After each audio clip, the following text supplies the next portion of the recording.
What is going on, everybody? My name is Blitzwinger, and of course, welcome back to another toy review. Today we're going to be taking a look at the Nex, which is kind of a competitor to Lego somewhat.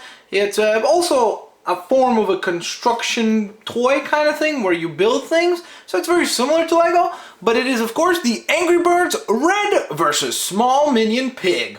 So of course this retails for about, I think $9.99 is what I paid. However, you can get it on sale.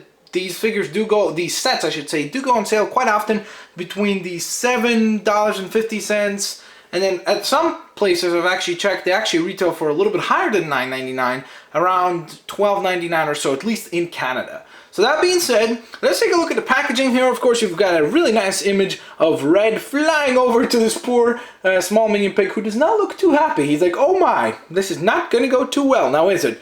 And basically everything you see in this little display is what we are going to get in this package, except for the backdrop, of course. So as you can see, there is Red right in the package. You could see him as he's staring you down, kind of looking pretty creepy, I must say. Why is this not focused enough? Oh, there we are. That's a little bit better. So as you can see, Angry Birds logo, nothing on the sides that is too interesting, just a bunch of warning stuff and everything. And then when you flip it to the back, actually you are given some of the other sets in the line. So for example, I will be reviewing the other ones as well. So let's zoom in and try to focus. Oh God, why does this never want to focus? Alrighty, there we are. That's a little better. So of course we've got, I believe this guy's name is Hal, correct? Then let me just double check this. Matilda and Bubbles. Okay, yeah. So we've got Hal, who's the, from what I remember, the boomerang bird. So we've got Hal, Matilda, and of course Bubbles, also available in different sets, which is really, really cool. And they've also got some sets for Angry Birds Space, so I'm going to take a look at those as well. If, of course, I find this one enjoyable. So that being said, of course, it's 5 ages plus. And the other cool thing is that in the back here, you are notified that you should actually be careful about opening this thing, because what you should do, there's a little line here and you should slide along or cut along that line, and if you do so, you can actually keep the box to play with a part of your setup. So what we're going to do is try to demonstrate how difficult that is on camera, and I hope I don't fail. Now I'm using a knife, you should be using scissors, and if you're using a knife and your child, obviously well, don't try, but ask for your parents' permission, or more importantly, just ask for your parents to do it for you, because I think that'll be a much safer a safer strategy to take. Okay, so there we are. I did a halfway decent job with that, and now let's take a look at the actual set here, shall we?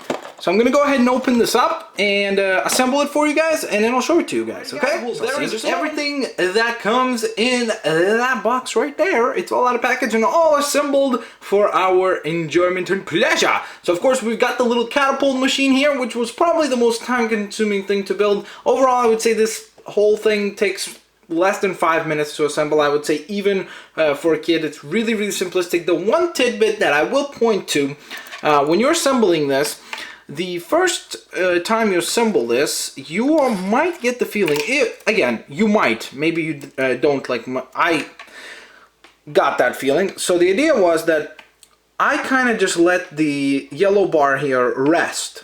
And that's an issue, because if you just let it rest, the problem is it's really flimsy. It's not too solid as it is, but if you just let it rest on top of these, it's going to get flimsy. So you really need to apply a little bit of force to click it down into place. And once you've done that, it becomes a little bit of a sturdier application, a little bit of a sturdier design. So overall, this is pretty simplistic. I really love the nice touch here of inserting some rubber in the backs, because then what it allows you to do is it allows the catapult itself to stick to the surface which you're using, whether it be your floor or your table, as I am doing here.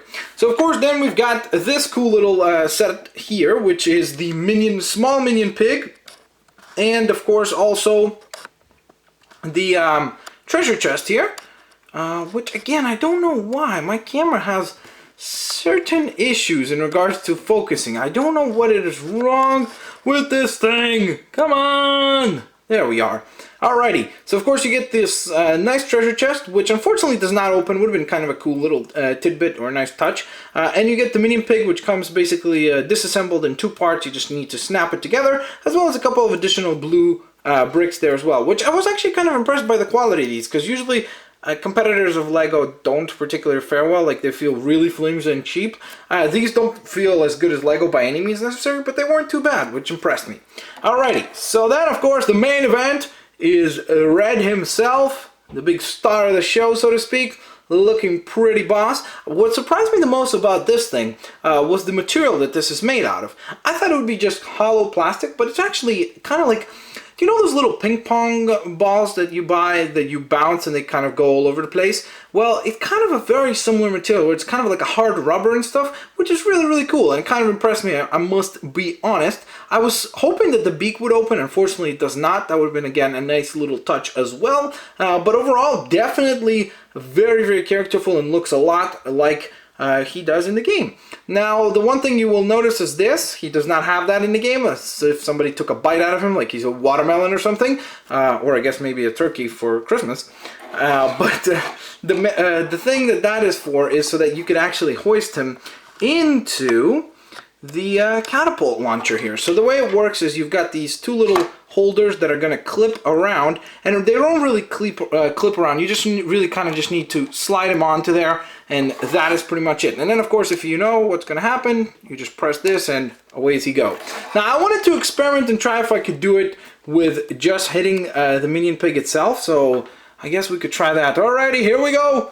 Please don't fly too far. Whoa, we did it.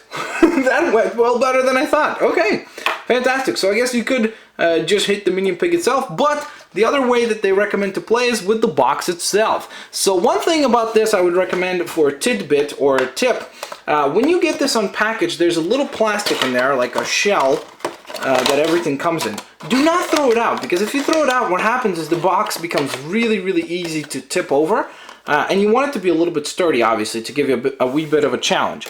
So we're going to go ahead and set up the small minion pig up on the top of the box. Ooh, this is looking pretty epic, I must say. Except for the part where if this goes behind the desk, it's going to stuck to try to get it out. Alrighty, 3, 2, 1, launch Red! Well, it didn't even break. Come on! How anticlimactic was that? I was hoping at least these tidbits would like go like, whoa, flying everywhere, and I don't know what that noise was that I just made. It did kind of sound like a turkey now, didn't it? But that would have been kind of cool indeed. But that being said, I would say it's still a really cool little set. If you could get it for a decent price, it's a nice little set to have. I'm gonna go ahead and probably recommend to pick it up again if you're an Angry Birds fan. It's a really cool kind of application of Lego style construction toys with Angry Birds. I would really love to see what Lego would do with an Angry Birds license. I think that would be really, really interesting to see. But overall, I would still say that it's a really, really fun concept, and it looks fantastic. I love it. So, yay. Alrighty, thanks all for watching this video. Of course, if you guys enjoyed the video, smash that like button, share the videos with your family and friends, favorite the videos as well. Let me get this box out of the shot. And that being said, of course, if you guys enjoyed the video, smash that like button, share the videos, favorite the videos, and I'll catch you guys next time. Have a fantastic day. Stay tuned for plenty more awesome reviews. I'll catch you guys next time. Peace out. See you later, alligators.